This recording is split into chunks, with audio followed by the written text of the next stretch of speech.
Hello. Today we're spending time with two extraordinary Australians.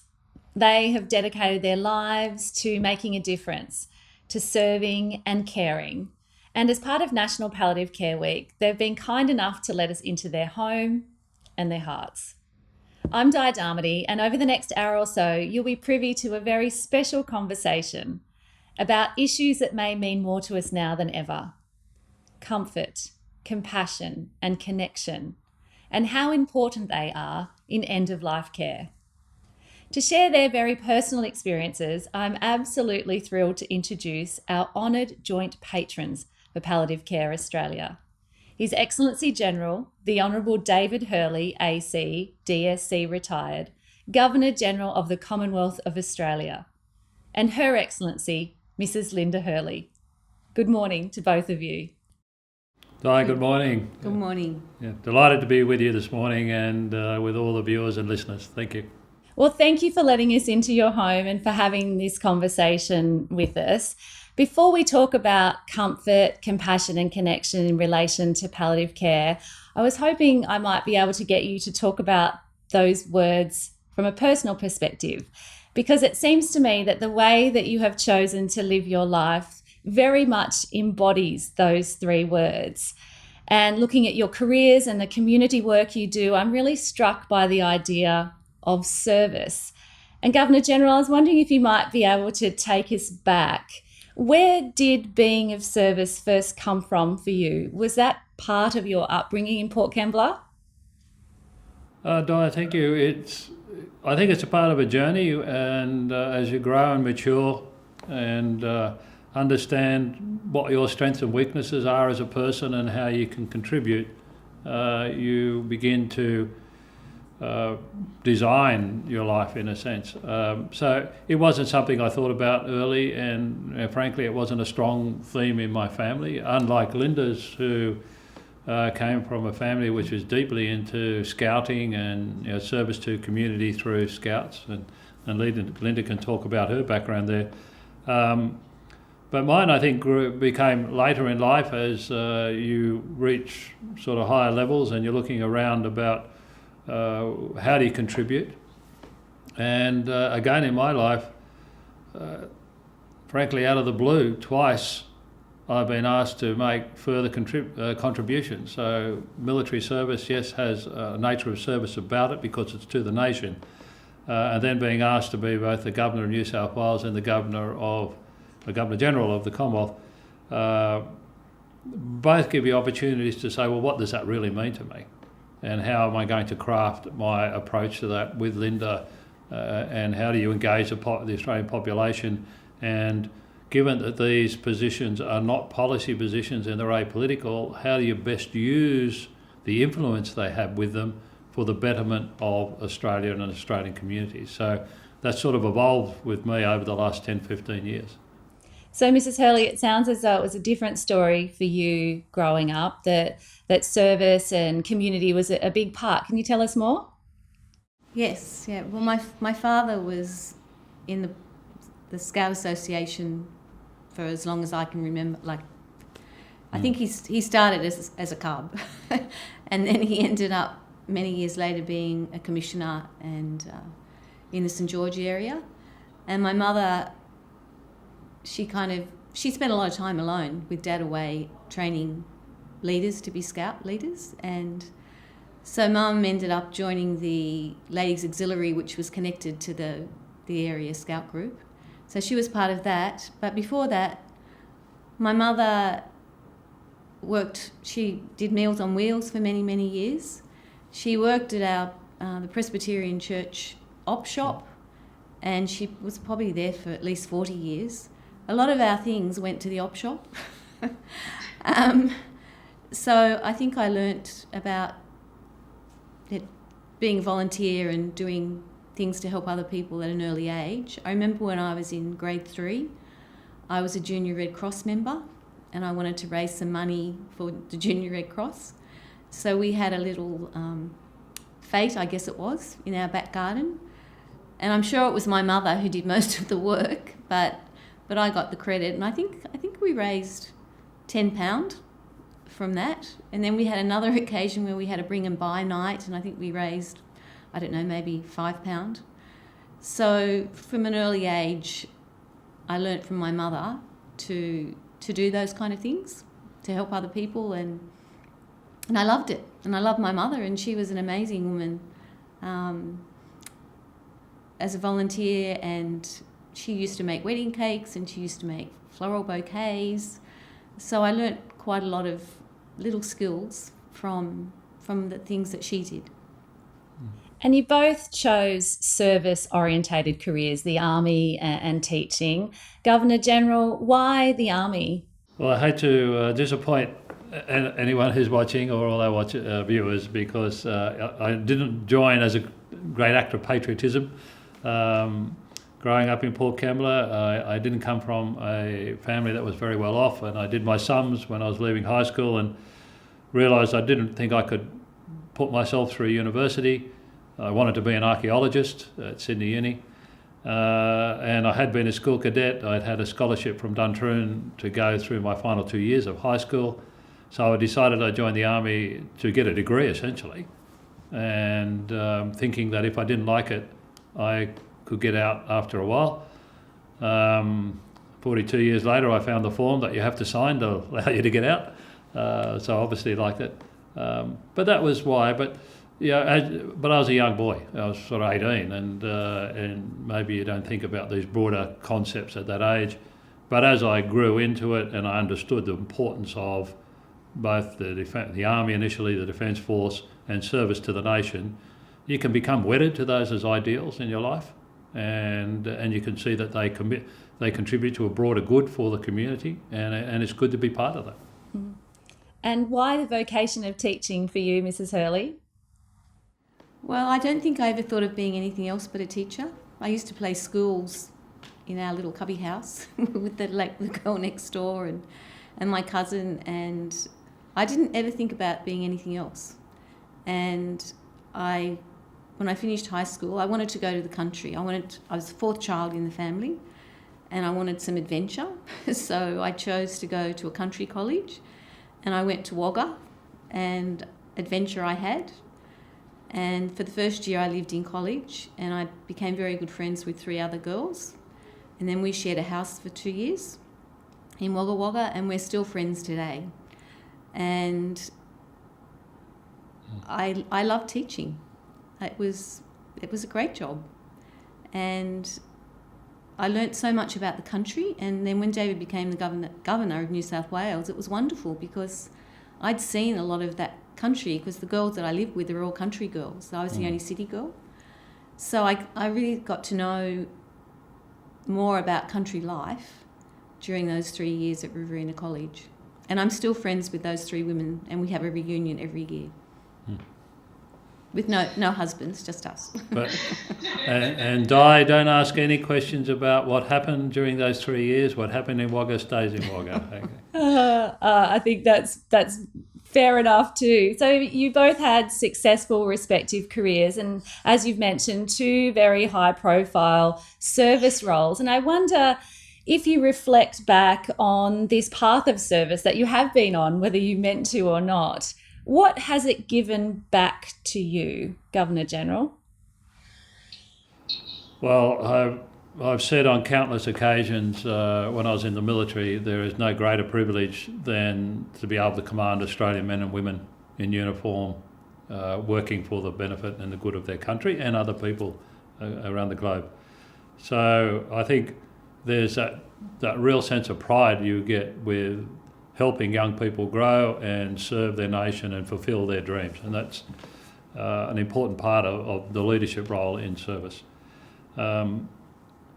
It's taught, from a personal perspective, it's taught me a lot about me as a person and how I interact with people, and it helps you refine your values, of course, as you go through life.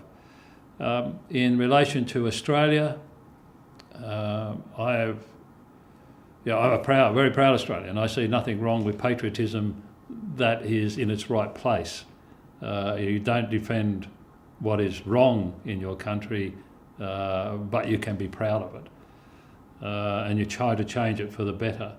But I've certainly seen so much about what Australia, the good Australia can do, that makes me enormously proud of the country. And then to be asked, therefore, to be asked to be a governor and a governor general, I think you have a good understanding of what that role means to Australia and what Australia means to the role. So there's a nice understanding of that relationship.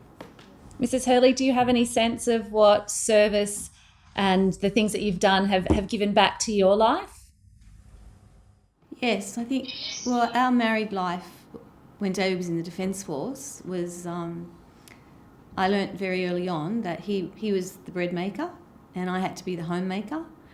And he was away a lot, and we had 3 young children, and I chose to stop teaching during that period. So I didn't teach for several years, so that there'd be one parent at home with them 24/7. And it was wonderful. I loved it. Those years, I look back on some of the most happy years. And David was always there when he could be, but he was away a lot. And so I got involved in the different children's schools and, helped with the fates and all those kinds of things, and supported some of the groups that the kids were in, Cubs and Girl Guides, and military life was wonderful. And when David went on deployment for 17 weeks, that's when so many of the women really stepped up, and we got together, we supported each other. It was lovely to be with other women who were experiencing the same kind of things. So we helped each other. If you call that service, I'm not quite sure. But we certainly had a lot of fun times together. And it was in a time, we didn't have internet. And it was about 6 or 7 weeks before we received letters from our husbands in Somalia. So those first few weeks I think were that is quite difficult. I think it is service because it's bringing families together and keeping the community together. So I think that's very much service. And I think you've also given you insights in our later life, in previous role and this role, into different organisations, because you understand what goes on in them. Yeah. And my 8-year-old daughter at the time, I was tucking her into bed and saying prayers, and she said to me, "You don't seem to be happy anymore." And David had been away for about maybe 6 weeks. And that was a real wake-up call, because I thought I was absolutely doing fine. And so that little girl really made me stop and think, okay, maybe I need to be more happy and more Involved, more supportive with. So that really, I've never forgotten that. It was a very wise little 8-year-old. And I feel during that period, I think all the ladies, we did a good job, and we got through it. And that's what it's like for a Defence Force person. And there's been so many more deployments since then that have been much longer, and there's also been a lot of tragedy. So you have to be resilient, I guess. I'm not sure whether I like that word, but you just do it. You're in the situation and you just do it. You have been on an extraordinary journey together, I think over 45 years or so now. But connecting with the community has been a really important element of your life as well. And Governor General, there is one story from your time as Governor of New South Wales that I personally love, and I was wondering if you might be able to share with us how you got the nickname the Governator. Right. Well, that came from my interaction with with an organisation called Tribal Warrior, which is an Indigenous organisation based out of the National Centre of Indigenous Excellence in Redfern, long story, but I ended up going to weekly boxing sessions 3 times a week if I was in Sydney, 6 o'clock in the morning. And the whole construct of the boxing sessions is to get young children, young teenagers, and youngsters, I suppose, into routine with discipline, respect, a relationship with mentors, a relationship with older people as role models and so on. And boxing is the vehicle to do that. And when I first joined, I just came in under the radar, and it was about 3 months before people sort of came up to me and said, are you who we think you are? And because I was just this old grey-haired fellow boxing away with them and helping out. But and I said, yeah, well, who do you think? And we worked out, yes, I was. And then it became an open, and then I became either the Gov or the kids after big Arnie Schwarzenegger said, well, if you're the governor and Arnie's the governor and he's the governator, you must be the governator in Australia. So I became the Gov or the governator for the youngsters there. And it was lovely because that relationship between the Crown, the Governor, and our Indigenous history, for some people is quite a fraught relationship. I see it as a relationship that offers so much to the future of Australia, to get that relationship right and the understanding and how the vice-regal role can really help in the Indigenous space. So to have that relationship with kids who are preschool to teenagers who are skirting on the edge sometime with the juvenile justice system, and to be able to talk face to face and have a laugh and try to put a life into a perspective for them was a great honour to do that. Well, the name suits you, can I say? Mrs. Hurley, you were mentioning about work that you've done in your role as Governor's wife and now with the Governor General as well. And one of those, I really believe, has been driven by compassion, because that's what led you to your work as a pastoral carer at Canberra Hospital and Clare Holland House, and also through your involvement with the Cancer Council. And I would be interested to know what about your experience as a pastoral carer has left a lasting impression on you. Yeah, I had no idea of becoming a pastoral carer, but when I finished teaching, a friend and colleague, she did a 1-week course at Canberra Hospital, and she said to me, I've just done this course and I think that you would like it. So I did the 1-week course and I did like it, and then I went on to do it's a 6-month course at Canberra Hospital, and I must say it's one of the hardest things I've ever done in my life. It's one of those courses that you really learn a lot about yourself, but it was one of the best things I've ever done. And I don't know, but I sometimes wonder whether it was preparation for being a governor's wife and a Governor General's wife, because in pastoral care is everywhere. It's not just in hospitals and hospices.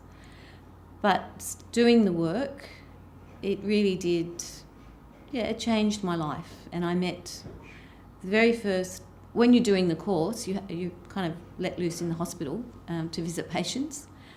And I remember the very first patient that I met, her and her husband, I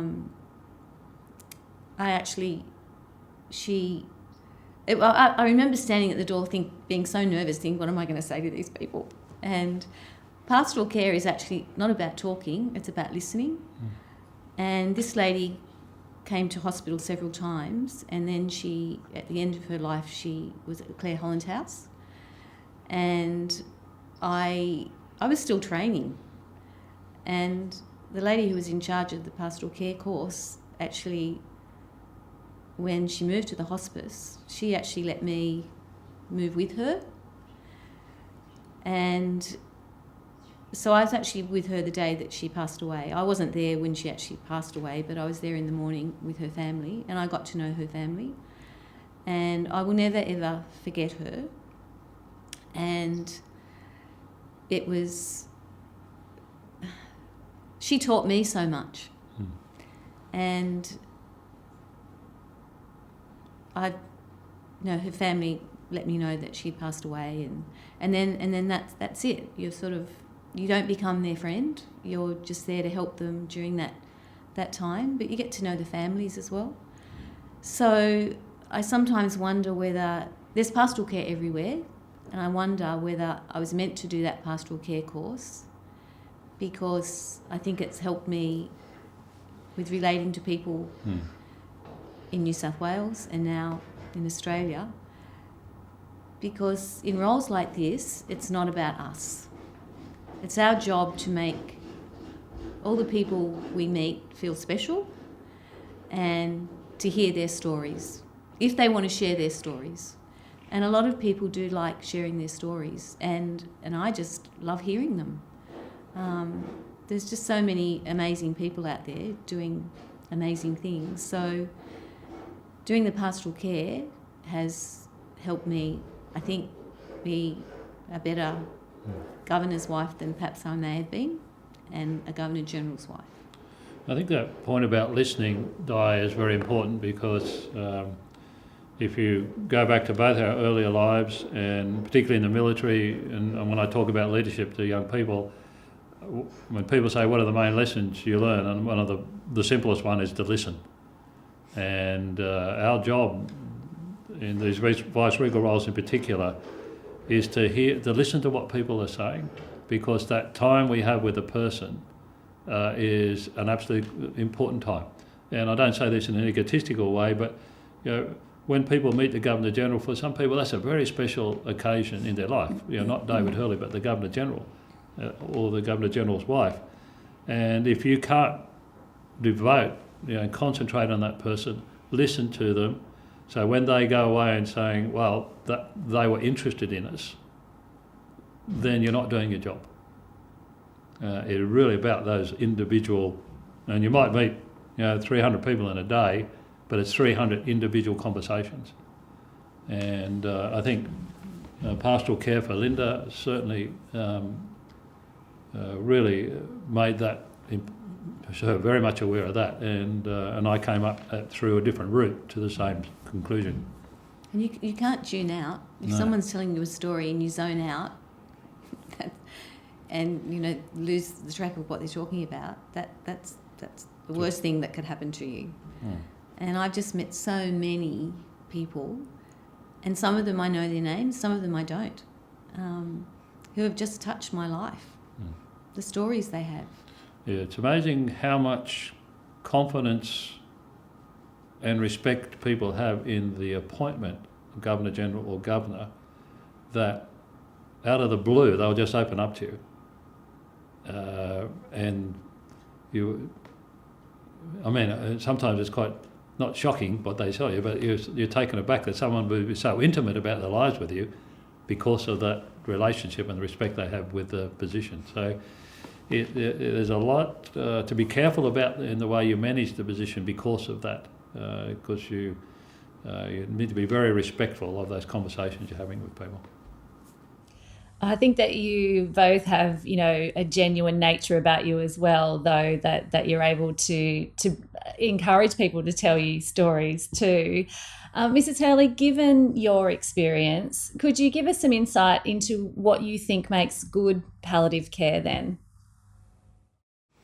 Goodness, I'm not a palliative care expert, but I think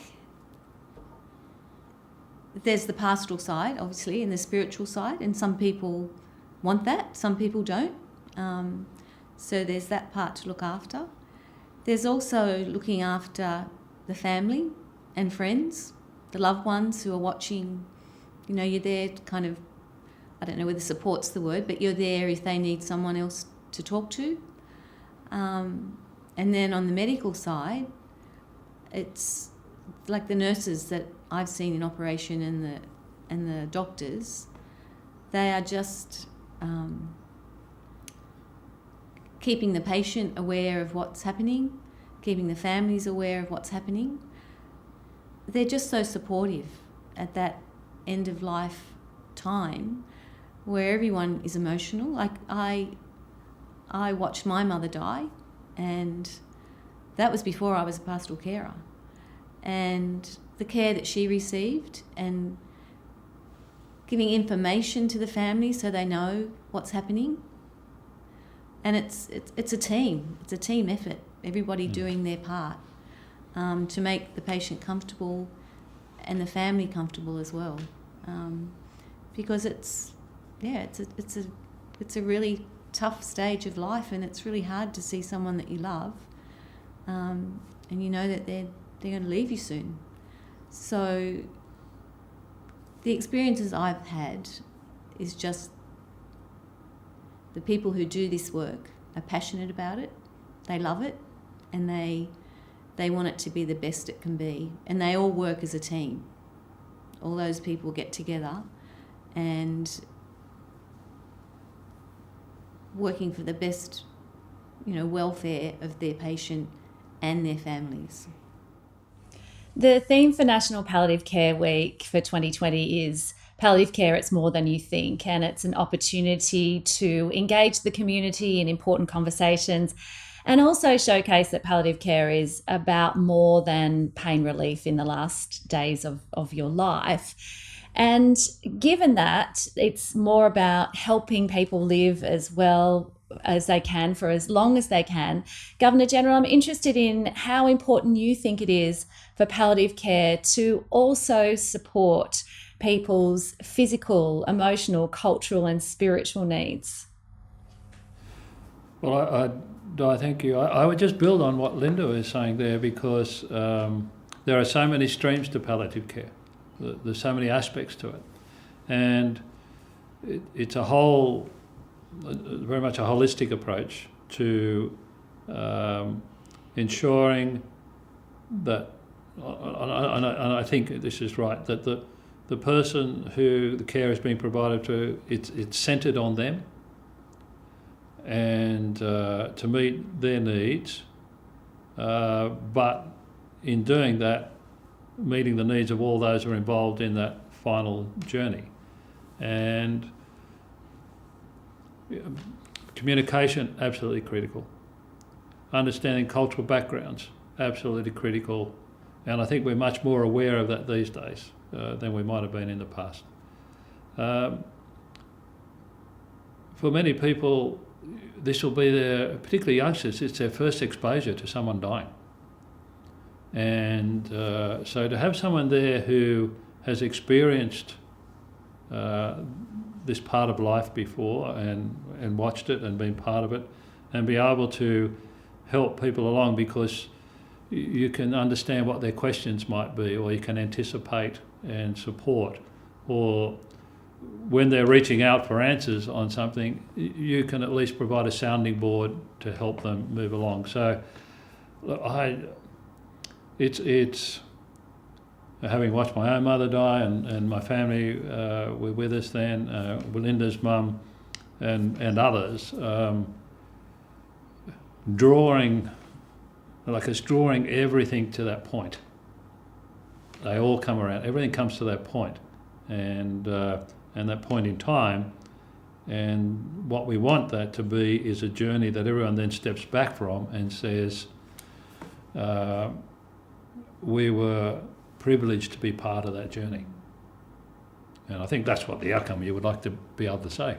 We were really, although we're very sad, we were very privileged to be part of that journey together. And it is a journey that has that team of people working together to make it the best it can possibly be. And the people who work in palliative care, they're extraordinary people. They do their job very well in a physical sense, but they're also there caring and supporting. We have a friend who was an admiral in the Navy, who, when he retired, has devoted his working life to volunteering in a palliative care institute, in a hospice. And so he brings a lot of experience, and you would think, wow, Admiral, they're pretty tough people. But he is just built for the role and brings people together beautifully. So there's a role out there for people if they want to be. Don't be afraid of it. Go and learn, as Linda did and others, and see if there's a role for you in it.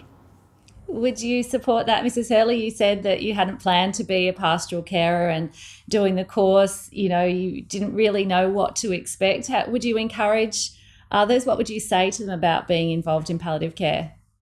It's when you do the course, the work is very, very special, and it touches your life, and you hope that perhaps you've touched their life as well to help them at the end of their lives, and the families too. Like, I met a lady recently who came up and said, "I've met you before," and she said, "You were with you were a pastoral carer with my mother." And I remembered, as soon as the daughter said that, I remembered her, and it was very, very nice to see how the daughter's going now. Like, she's a grown woman. And it was really special for me to meet with her again. And even if you're not going to be a pastoral carer, doing that pastoral care course helps you in life. Because, as I said before, there's pastoral care everywhere. And it just, it helps you to focus on others and not on yourself. And I think that's been very specially important for me. Speaking of others, at the moment, we're all trying to find ways to connect because of what's happening in the world with COVID-19. Governor General, how are you reflecting on human connection and our need for it and the way that we're doing it at the moment? Well, I think it's been an extraordinary 2 months of both social experiment in a country in terms of working relations and the nature of work and so forth. And then by that sheer separation, I hope it's reminded so many of us of the importance of family. In our situation, we have a 4-month-old grandson, our first grandchild, and he was up in Sydney we didn't see him for nearly 2 months. Until he came down the other day. And it's fine doing it virtually and so forth, but that real physical connection is something we all desire. So I think I've probably spoken to my two sisters more in the last 2 months than I might normally as a not so diligent brother. And reaching out to children, you know what it's like when our children are all in Sydney and we're here in Canberra, and so lives can get busy, but I think we've all said, hey, no, this is important to catch up. And that's one thing I'd really like us to see go forward. We are involved with a charity called Stay Kind out of Sydney, and they're instituted a Kind July, Be Kind in July. Obviously we should be kind 12 months of the year to each other. I think kindness, being a good neighbour in that more wholesome sense, both at the local and national level, I think these are all good and positive directions that can come out of this experience. And it builds on the way the bushfires and the COVID-19 experience sort of blended into each other. There was enormous community outreach to those who were suffering during and after the bushfires. People went to extraordinary lengths to get goods and money to communities. And then in COVID-19, that sort of, there was a bit of a fracture with the rush buying and hoarding and so forth, but that's a minority, it's not the whole. And I just hope that we sit back and think, hey, this is something that's really good and strong about our community here in Australia. So how do we build it? And a lot of the things about volunteering we might have forgotten, supporting organisations, charities and so forth, they're the physical manifestation of this level of care and concern for each other. So I'm hoping that with some prodding and pulling with organisations and people, just remind them, you felt disconnected, why? You reached out and connected, why? So what are you going to do to answer those whys in the future? And stay connected, stay caring and stay kind. I think hopefully we can drive this for a while to say, look, we're enriched by this, and we might be a bit impoverished before. We know that we're the most connected generations ever with our communications technology these days, but it's odd that it's separated us as well. Over the last 2 months, we used it to pull us back together for positive reasons. So let's try to continue that. So that's a long-winded answer to a very simple question. No, it's fantastic what you're saying, and I wonder that connection that we've found, that enrichment you're talking about, the caring. How do you think that could be used to help people with a life-limiting illness and their families, given that we really are understanding at the moment how important that all of that is? Yeah, I think, Linda and I have, over the last 2 months, been ringing and speaking to, I think nearly every organisation that we're involved with, either as patrons or we have a very strong link to. And the vast majority of those are organisations that are about service delivery to people across a range of disabilities and different causes and concerns. I think in those organisations there have been a great learning experience over the last 2 months about how to connect to people and how to reframe the way they're delivering their services. And I know that many of them will remodel and be better for this experience. Nothing better for us sometimes to be forced to do something that we have been thinking about. Now we have to do it. And we'll have from small things but big things in people's lives, like reducing the amount of travel they have to do to receive a service, because they now are confident to do it online.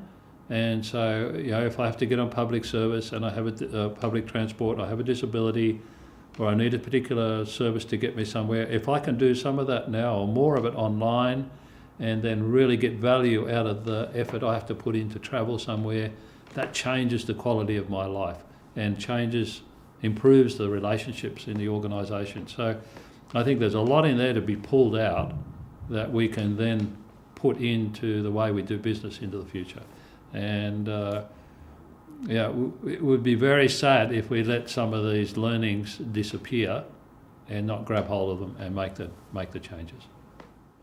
Mrs. Hurley, the other thing that has come out of COVID-19 lockdowns right around the world is the power of song. And I'm sure you have loved seeing people in all different countries come together and sing, because singing is one of your great passions. Can you give us an insight into how you think singing and music can help us through tough times? We need another show. Singing is so good for human beings and it lifts your spirits. I mean, there's a lot of scientific evidence to show that singing is good for us.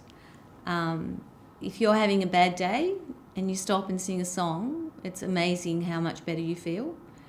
And I think we went through a period of singing where everything had to be perfect. And when we were in Government House in Sydney, I would meet so many men who would say, no, I can't sing. I can't sing. When I was 6, I didn't get picked for the choir, and I really wanted to be in the choir. So a 6-year-old who's now 66 still believes he can't sing because he didn't get into the choir. And of course there's a place for elitism, and we want to have really good choirs and operas and things like musicals. But my biggest passion is singing for the intrinsic joy of singing.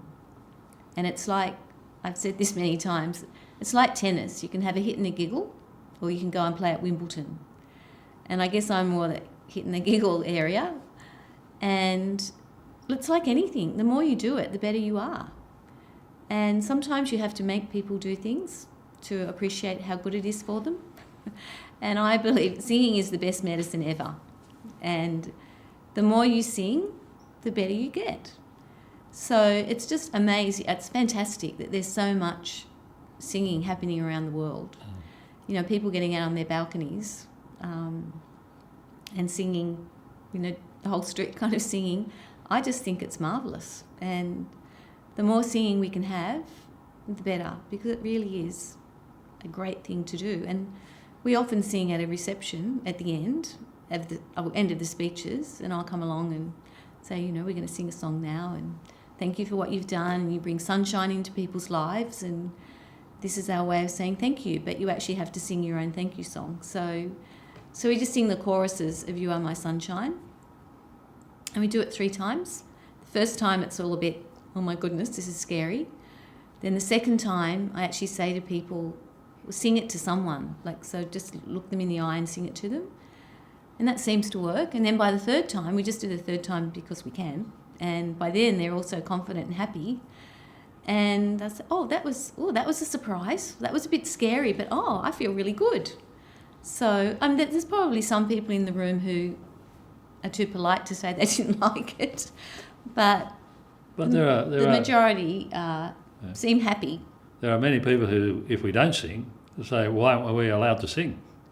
Why aren't we singing tonight? Yeah, what's wrong with us? We're not allowed to sing. So, but it has been really special. And we have a secret desire for all the rugby supporters out there that one day the Wallabies supporters in Millennial Stadium in Wales will outsing the Welsh.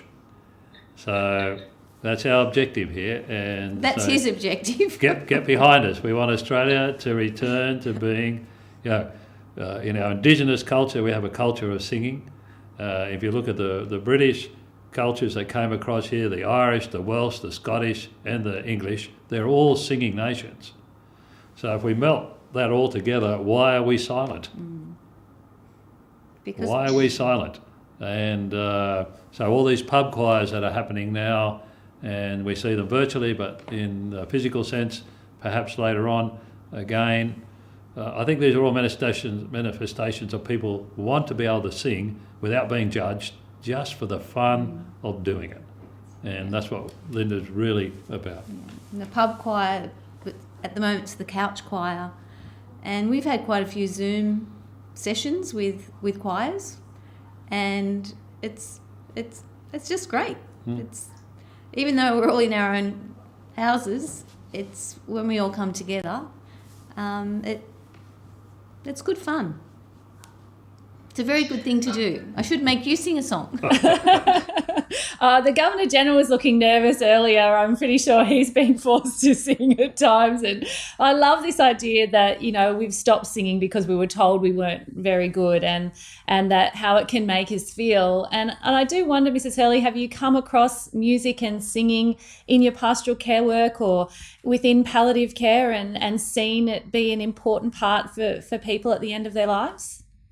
If the patient is open to that, I wouldn't ever kind of just walk in and start singing, but I have had some patients in the past who have appreciated having a little sing-along, and they can, sometimes people like to sing hymns, and sometimes people like to sing, particularly elderly people. Through some of my singing training, as a teacher, this amazing woman taught me a lot, and she taught me to sing the really singable songs, so the old-time songs, like The Road to Gundagai and, and The Red, Red Robin and like You Are My Sunshine, a lot of the old-time war songs as well. And they sing, Long Way to Tipperary, Pack Up Your Troubles in Your Old Kit Bag. They're all very, very singable songs. And for community-style singing, it's much better. There's a lot of songs written for one person to sing. A lot of the pop songs are more like that.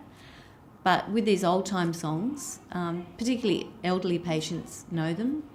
And a lot of young children now are learning those old-time songs. A lot of them are being sung in schools now because they're so singable. I love your passion for singing. I think it's beautiful. You just light up when you talk about it. So thank you for sharing that with us today.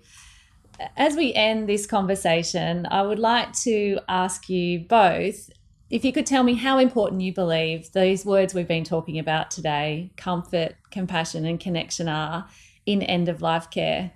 Governor-General? Well, I think the 3 words were chosen by Palliative Care Australia for a reason. and they're the three tenets I think that palliative care is hung on. This is what we're about. And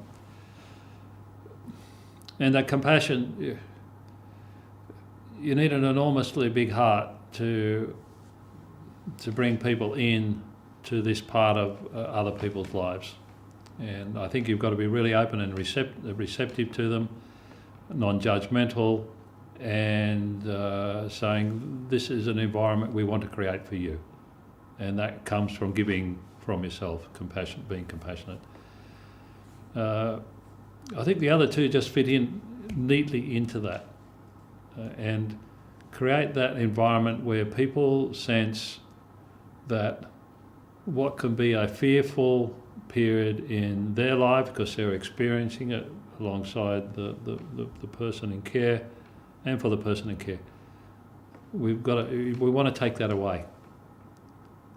And we want to create a journey where death is part of life. And compassion surrounds that. So I think I think there are three very important tenets or principles, and well chosen, and keep hammering those home. Mrs. Hurley? Well, palliative care is part of life. It's a very important, special part of a person's life. And being kind and caring it's something, we should be like that every single day. But when you're with someone who's coming to the end of their life, it's especially important. Because we want that part of their life to be as calm and as beautiful as it possibly can be.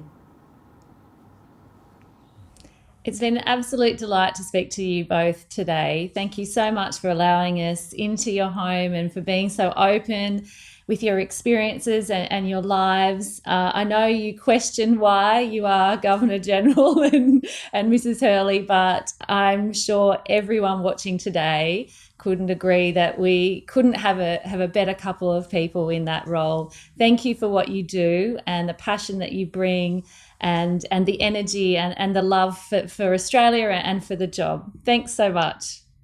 So thank you. Been real privileged to be part of this today, and for all those who are out there in the pastoral care, palliative care, working to support families and people at this time of their lives. Just thank you so much for the great work you do for the community. It's not something we talk about every day, but it's absolutely critical because it occurs every day. So thank you. Yeah, thank you to the whole team, the medical team, the pastoral care team, the palliative care team. Thank you all. You're all angels. So thank you for the wonderful work that you do to help the wonderful people in Australia. You're just both so gorgeous, and I've just absolutely loved having some time with you and for you to be able to answer these questions. So thank you. I'm going to sing You Are My Sunshine to you, and you've got to sing too, okay? Okay. You are my sunshine, my only sunshine. You make me happy when skies are grey. You'll never know, dear, how much I love you. Please don't take my sunshine away. Well done.